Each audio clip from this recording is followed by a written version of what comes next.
Este evento es producido por el Consejo de Seguridad de la Información y Ciberseguridad, AC, gracias al gentil patrocinio de Código Verde, consultores en seguridad de la información.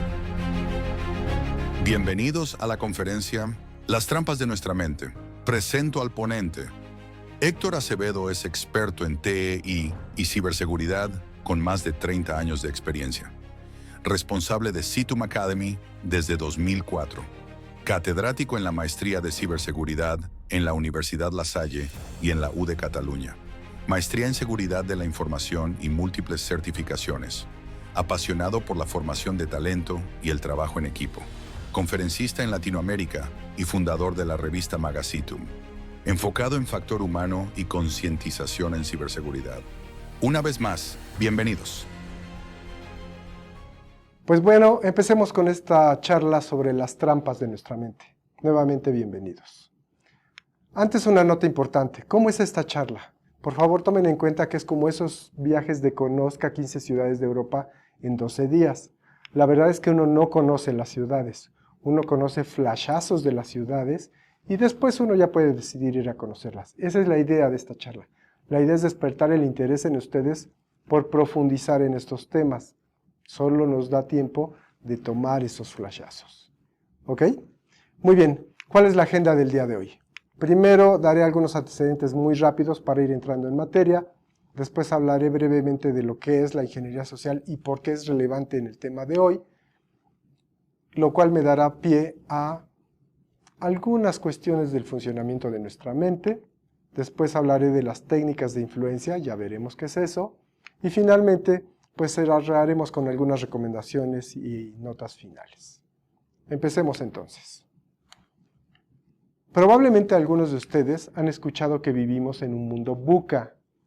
Le llamamos VUCA por sus iniciales en inglés de volátil, incierto, complejo y ambiguo. Ese es el mundo que nos tocó vivir. Un mundo donde lo que funciona hoy, no sé si funciona mañana, lo que estaba bien hoy, no sé si va a estar bien mañana, y entonces tenemos que acostumbrarnos. Y tenemos que acostumbrarnos a cosas nuevas, a cosas que parecían de ciencia ficción algunos años. En particular, por ejemplo, hoy quiero hablar del cibercrimen. El cibercrimen que nos afecta a todos y que ya no es preocupación solo de las grandes empresas o de los gobiernos nacionales. Ahora todo mundo tenemos que preocuparnos de ello. No importa qué hacemos, no importa a qué nos dedicamos. Para muestra, un par de botones. Lo que ven en la pantalla es una estadística de un sitio del FBI en Estados Unidos donde la gente voluntariamente va y captura lo que le pasó con el cibercrimen. Entonces no es la cantidad total de pérdidas, no es la cantidad total de denuncias, solamente es la gente que se atrevió a ir a este sitio web. Quiero resaltar que la tendencia es creciente constantemente. Quiero resaltar que esto crece y crece cada año y estamos hablando ahí de más de 18,000 millones de dólares solo entre 2017 y 2021, que es la cifra reconocida. La cifra real puede ser 5 o 6 veces más allá de esto. Otra muestra. Cierta empresa muy conocida por hacer antivirus hizo un análisis de cuánto le costaba el cibercrimen a la humanidad entre 2013 y 2020. Como pueden ver en la pantalla, eso creció de 330,000 millones de dólares a 945,000 millones de dólares en ese lapso. Independientemente de que es muchísimo dinero, lo que quiero resaltar es la tasa de crecimiento. Una tasa de crecimiento de 81% en los 2 últimos años de ese estudio. ¿Quién no quisiera tener un negocio que crezca esas tasas? E incluso un país que crezca esas tasas. Nosotros en México, cuando crecemos al 1 o 2%, pues es a lo que estamos acostumbrados. Si estuviéramos creciendo al 3 o 4%, ahí estaríamos haciendo fiesta. Las empresas normalmente crecen a tasas del 20, 25 cuando les va muy bien en un año. Esta, si fuera una empresa legal, estaría creciendo a tasas del 81%. Por eso cada vez es más el cibercrimen y es una especie de círculo virtuoso para algunos, obviamente solo para los cibercriminales, que se retroalimenta. ¿Por qué? Porque es toda una industria establecida. Esto es importantísimo. Ya no es un grupo por acá, un niño, un jovencito por allá. Es toda una industria establecida que utiliza nuestras herramientas que utiliza la tecnología, que utiliza nuestras mejores prácticas para sus actividades y a veces lo hacen mejor que nosotros. Y últimamente una de las cosas que mejor hacen los cibercriminales es la ingeniería social. Probablemente han escuchado de este tema, han escuchado este concepto, y la ingeniería social es el arte de engañar a otro ser humano para hacerle creer que soy quien él cree que yo quiero que piense, y entonces pues lo voy a engañar, lo voy a manipular. El hackeo social son esos mensajes de SMS falsos. El hackeo social es esa amable señorita como la que se ve en la pantalla del banco pidiéndome mis datos de la tarjeta. Ese es el hackeo social o la ingeniería social. Si quieren investigar un poco más, seguramente encontrarán a dos de los ingenieros sociales más famosos de la historia. Kevin Mitnick, que fue uno de los más buscados por el FBI durante ciertos años, después se reformó y en sus últimos años de vida, tristemente murió hace un par de años. Kevin Mitnick fue una de las figuras más importantes a nivel mundial en concientizar y en educar a gente para no ser víctima del hackeo social. El segundo que está en la pantalla no es tan conocido directamente, es Frank Abagnale, pero mucha gente lo identifica cuando les digo que participó Leonardo DiCaprio en una película que dibujó la vida de Frank. Frank era un ingeniero social nato que se la vivía engañando, manipulando a la gente. Probablemente recuerden la película, se llama Atrápame si puedes en español. Y entonces, ¿por qué es importante entender que hay ingenieros sociales, que hay hackers sociales? Pues porque todos comparten el mismo proceso general de ataque. Siempre nos van a investigar. Esta investigación puede ser de unos minutos o puede ser de meses o de años, depende de qué tan jugosa, entre comillas, sea la víctima. Y lo importante es que van a intentar que yo confíe en el hacker. Él va a desarrollar esa confianza y una vez que yo confío en él, va a explotar la confianza. Ahora bien, ¿qué hay atrás de este proceso? ¿Por qué confiamos en ellos? ¿Por qué nos manipulan? Pues lo que hay atrás es el funcionamiento de nuestra mente, que es lo que hablaré en los siguientes minutos. Es interesante porque lo que no quiero que suceda es lo que están viendo en la pantalla. En la pantalla resulta que tenemos una caricatura muy vieja que me gusta mucho, donde vemos a Dave, el error humano que podemos ser cualquiera de nosotros y que puede dar al traste con las inversiones gigantescas en gente, procesos y tecnología de las organizaciones, de las empresas y de los gobiernos para protegerse y protegernos. Basta con que yo abra un correo que no debía abrir, basta con que yo le dé clic a una liga que no debía abrir, para que toda una empresa sea paralizada por el cibercrimen, para que incluso, como sucedió en Costa Rica el año pasado, buena parte del gobierno tuviera que cerrar operaciones porque un Dave, un error humano, dio entrada a los cibercriminales. Eso es lo que queremos que no suceda. Y entonces, en este proceso de, bueno, ok, ¿cómo hacemos que no suceda? Pues tenemos que preguntarnos si somos dueños de nuestras decisiones. Y además de eso, necesitamos saber si elegimos siempre lo mejor. ¿Por qué? Porque somos manipulables, porque no somos perfectos. Una de las mejores cosas que hacen los seres humanos es ver. Buena parte de nuestro cerebro está diseñada para ver, para entender el mundo a través de la vista. Y aún ahí nos equivocamos constantemente. Tal vez han visto esta ilusión óptica que estoy mostrándoles en la pantalla, donde muchos creemos que la mesa que está en formato vertical es más alta que lo ancho de la mesa que está en formato horizontal, cuando la verdad es solo una ilusión óptica. Si midiéramos ambas mesas, veríamos que miden exactamente lo mismo. Lo interesante del asunto, más allá de la ilusión óptica inicial, es que si les quito todas esas pistas visuales que están viendo y regreso a lo original, una parte de nuestro cerebro, de la mayoría de nosotros, sigue peleándose con el hecho de que ya sé que miden lo mismo, pero una parte de mí dice, no, espera, la mesa vertical sí es un poco más alta de lo ancha que es la mesa horizontal. Entonces, eso es lo que se utiliza. Nuestra mente tiene pequeños defectos, lo que llamo las trampas de nuestra mente. Otro ejemplo. En la pantalla ven un estudio que mostraba cuánta gente se adhería a los programas de donación de órganos en distintos países de Europa. Lo que quiero resaltar es que hay dos grupos de países claramente diferenciados. Los países con las barritas amarillas en los que casi nadie se adhería a los programas, y los países con las barras azules donde la inmensa mayoría de la gente se adhería al programa. Se hicieron muchos análisis, se hicieron muchos estudios para entender esta diferencia, diferencias que ni siquiera parecían lógicas.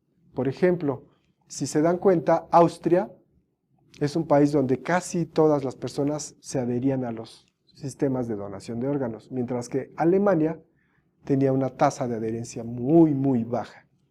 Son países que se parecen mucho en todos los sentidos, política, económica, culturalmente. Son países que tienen incluso el mismo lenguaje. ¿Por qué la diferencia?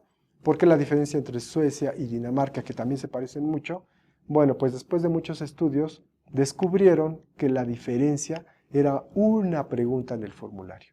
Solo eso, solo una pregunta. Ante algo tan importante como donar órganos, que tiene incluso implicaciones filosóficas o hasta religiosas para una persona, ante una pregunta así de relevante, resulta que la decisión no era tanto lo que yo pensaba, o lo que yo creía, o lo que yo quisiera hacer. Aquí lo importante era una y solo una pregunta en el formulario. En algunos países decía, marque aquí si quiere que lo incluyamos, y en otros países decía, marque aquí si no quiere que lo incluyamos. Puede parecer hasta tramposa la pregunta, y justamente eso es lo que quiero que vean, que si alguien lo hace a propósito, puede manipular nuestra respuesta y puede manipularnos qué decimos que queremos hacer y qué decimos que no queremos hacer. Entonces, ¿qué hay detrás de todo esto? Pues detrás de todo esto está el funcionamiento de la mente humana. Lo que les voy a mostrar a continuación es un modelo que intenta explicar este funcionamiento de la mente humana. Por favor, tomen nota de que es un modelo, por eso está ahí entre comillas. No tenemos 3 cerebros, es solo un modelo que intenta explicar algunas cosas de nuestra mente. Lo que quiero contarles es que parece ser que nuestro cerebro se va activando como por fases.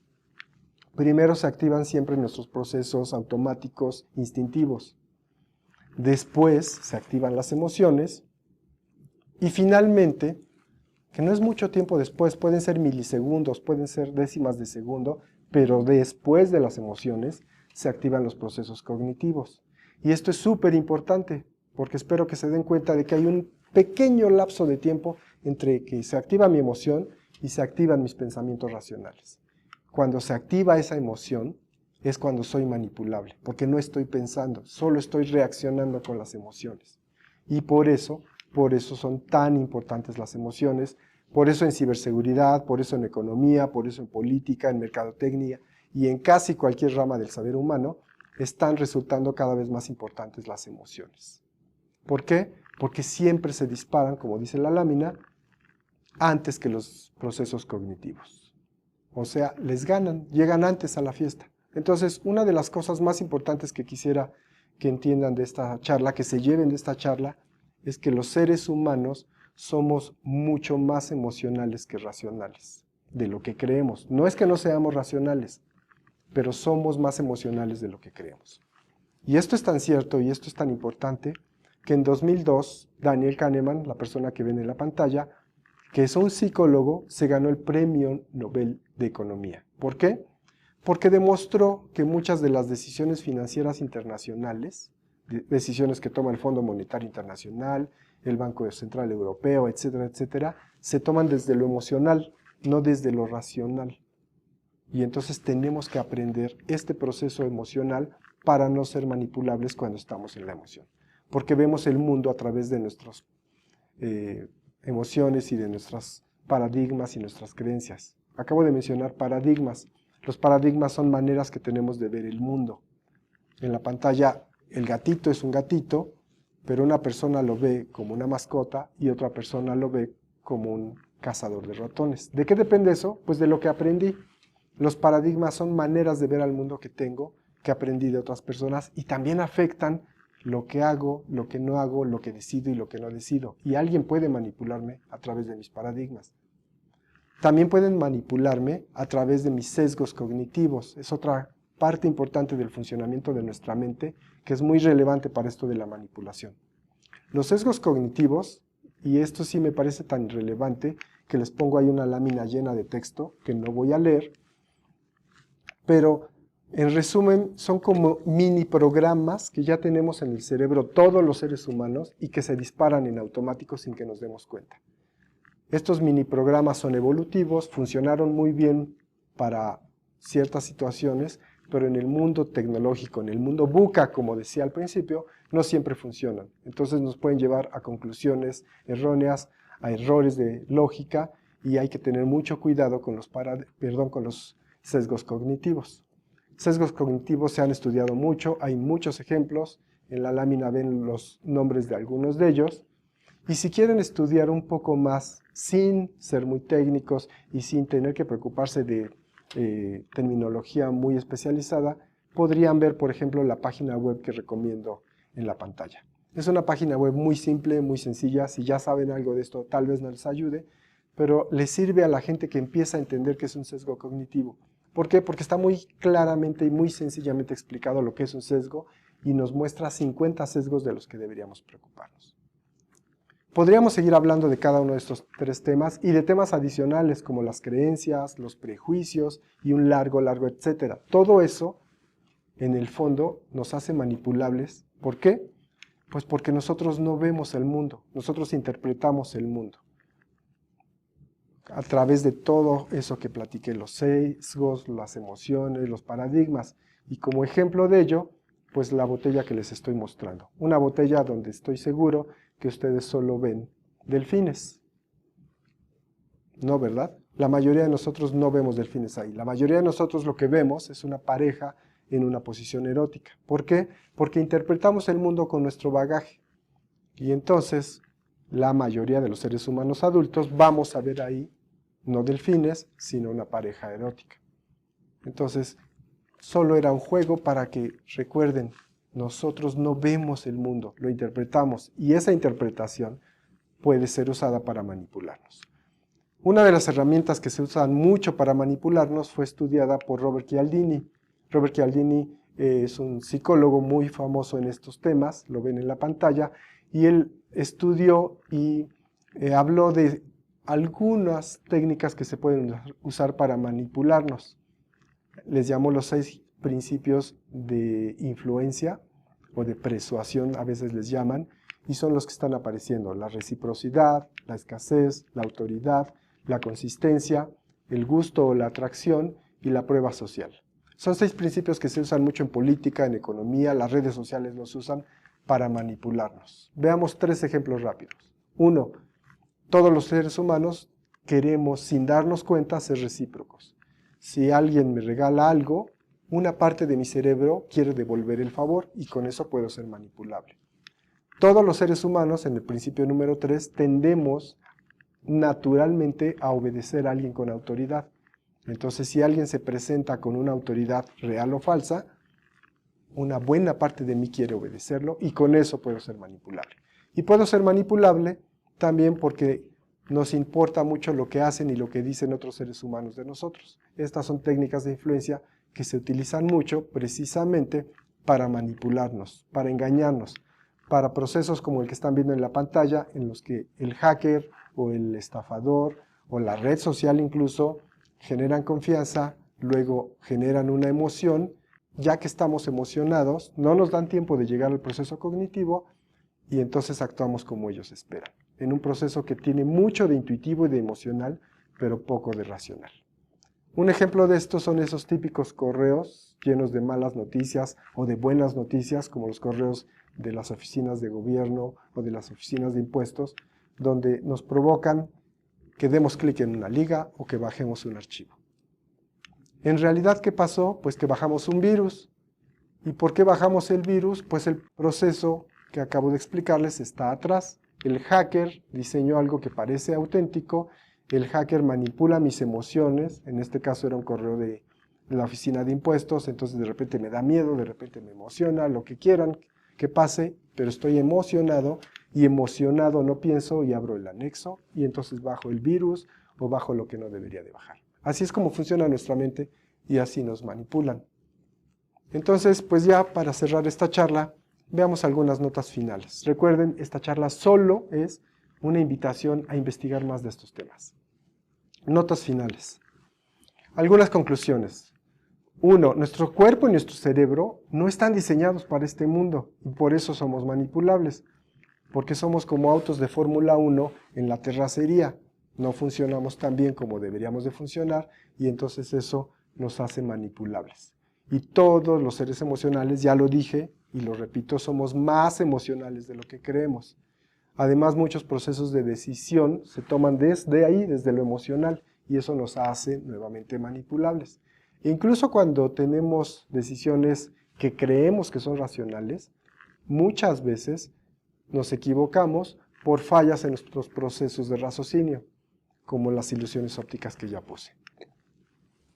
Y recuerden, todo esto trabaja junto. No es que en la situación A el paradigma me ganó, en la situación B la emoción, en la situación D el sesgo cognitivo y luego un prejuicio, etcétera, etcétera. Todo trabaja junto. Lo separé un poquito para explicarlos, para invitarlos a entender más de esto, pero en cada situación, cada vez que leo un spam, cada vez que recibo una llamada falsa, todo actúa junto. Paradigmas, emociones, sesgos cognitivos, prejuicios, etcétera, etcétera. Entonces, ¿qué podemos hacer? Pues antes que nada, y tristemente así es el mundo de hoy, sospecha de todo y de todos. E incluso sospechen de lo que les estoy diciendo ahorita, investiguen qué tan cierto es lo que estoy diciendo. Cuestionen constantemente, ¿por qué me llamó? ¿Por qué me pide esto? ¿Por qué mi jefe me habla a las 3 de la mañana y me pide depositar $2 millones a una cuenta que no tenemos dada de alta? Hay que cuestionar constantemente y verificar que lo que nos piden pues sea cierto, que lo que nos piden sea válido, que sea genuino. En pocas palabras, lo que les estoy diciendo es que usemos el sentido común.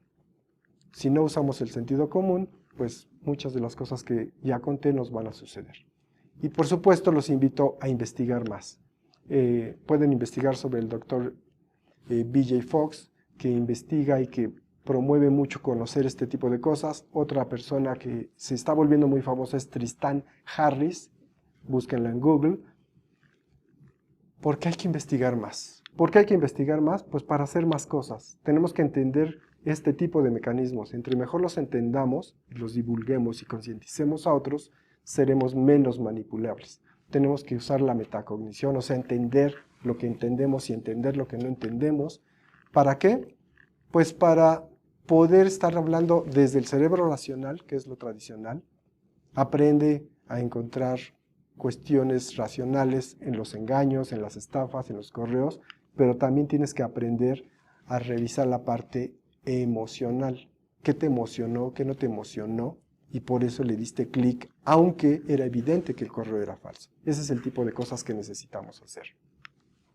En resumen, pues recuerden, todos podemos ser engañados o manipulados. No importa qué tan inteligentes sean, no importa a qué se dediquen, no importa si son una eminencia en ciberseguridad, son manipulables.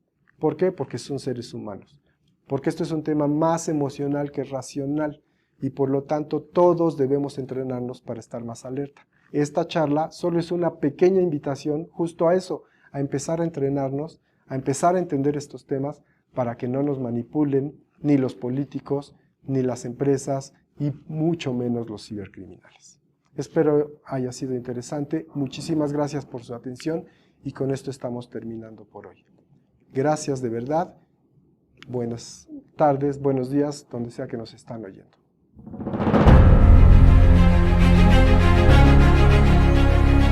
Muchas gracias, Héctor, por tu presentación tan interesante sobre el tema de las trampas de nuestra mente.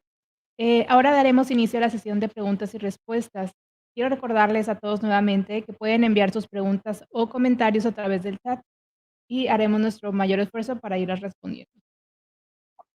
Héctor, para iniciar esta sesión de preguntas y respuestas, me gustaría hacerte la primera.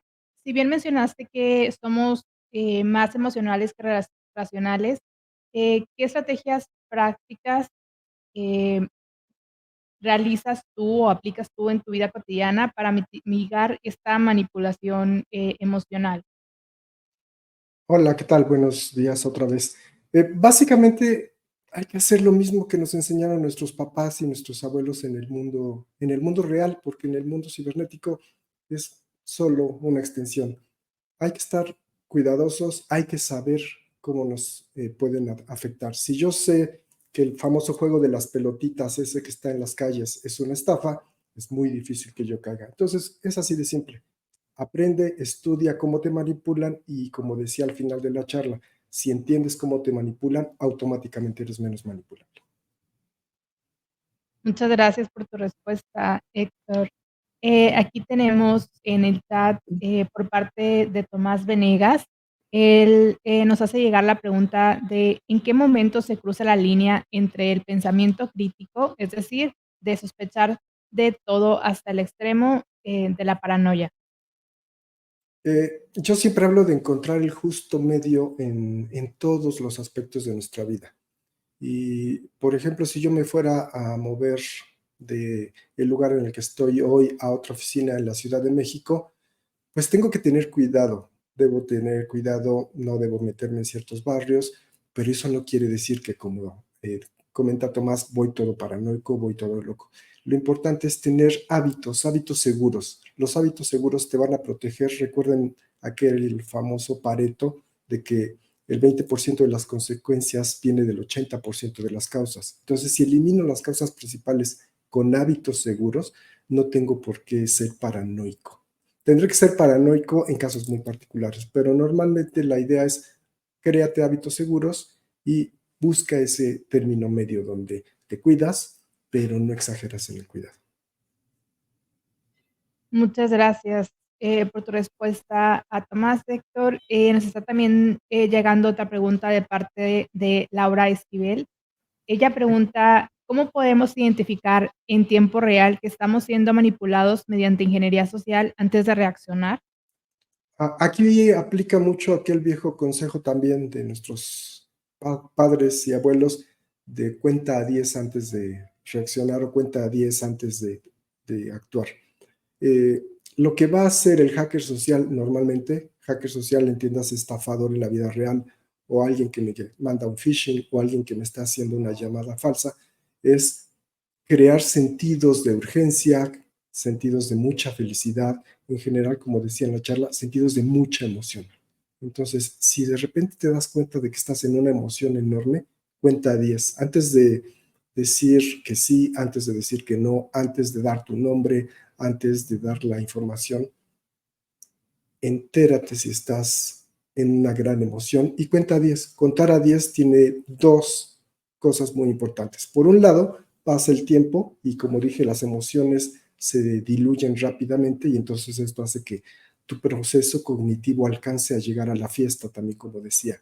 Y por otro lado, contar a 10 es un proceso per se cognitivo y hace que tu pensamiento sobrepase a la emoción y entonces puedes reaccionar desde, ya me acordé, un día me dijeron en la charla de concientización que no haga X o que no haga Y. Básicamente es eso, espera y no actúes desde la enorme emoción. Te lo agradezco, Héctor. También nos está llegando la pregunta de parte de Edwin Jonah. Él nos hace la pregunta de cómo podemos compartir la importancia de estos hábitos y el estar alerta, especialmente cuando nuestros conocidos consideran que no tienen nada de valor para algún hacker o estafador. Yo creo que lo más importante es que hagamos conciencia en todos de que lo que dice Mark Goodman, que es un investigador muy importante en Internet, él habla de el mundo exponencial.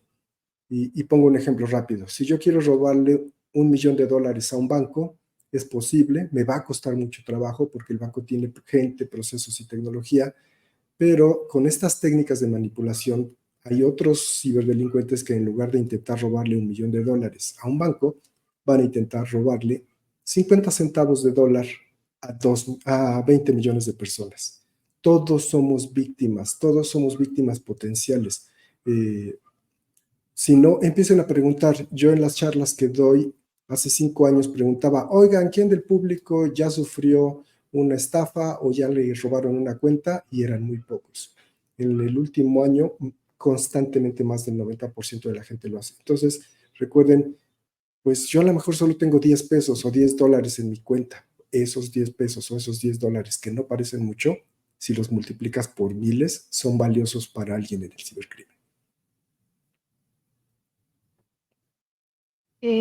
Sí, tienes mucha razón en el comentario que haces de que cada vez en todos los grupos sociales o de edades estamos viendo más personas que caen en estos ataques de ingeniería social y cada vez vamos viendo, Ujú. eh, pues sí, estos ciberdelitos y que cada vez afectan a más personas, o tanto, como dices tú, una cantidad pequeña como millones de pesos a empresas o personas.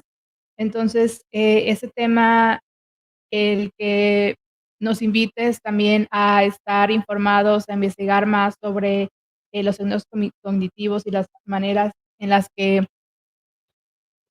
nos manipulan estos hackers o estafadores, pues es un punto muy valioso y una información que pues tenemos que estar más conscientes para lo que tú dices, estar alerta y saber qué identificar para poder prevenir esto.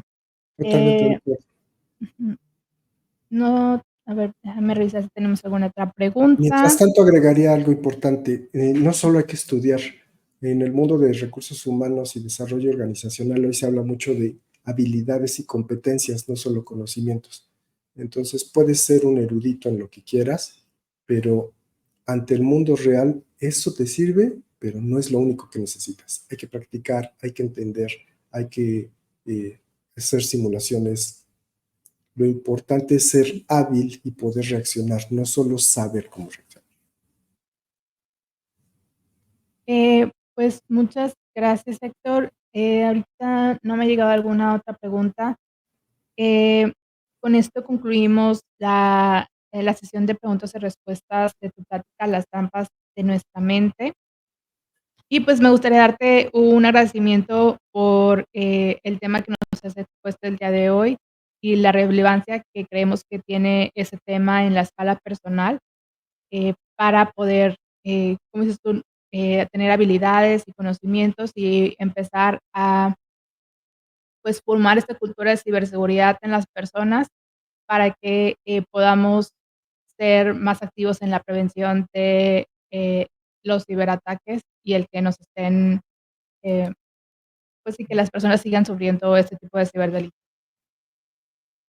Al contrario, muchas gracias, un placer y quedo a las órdenes de todo el público por si necesitan información adicional. Que tengan un excelente día.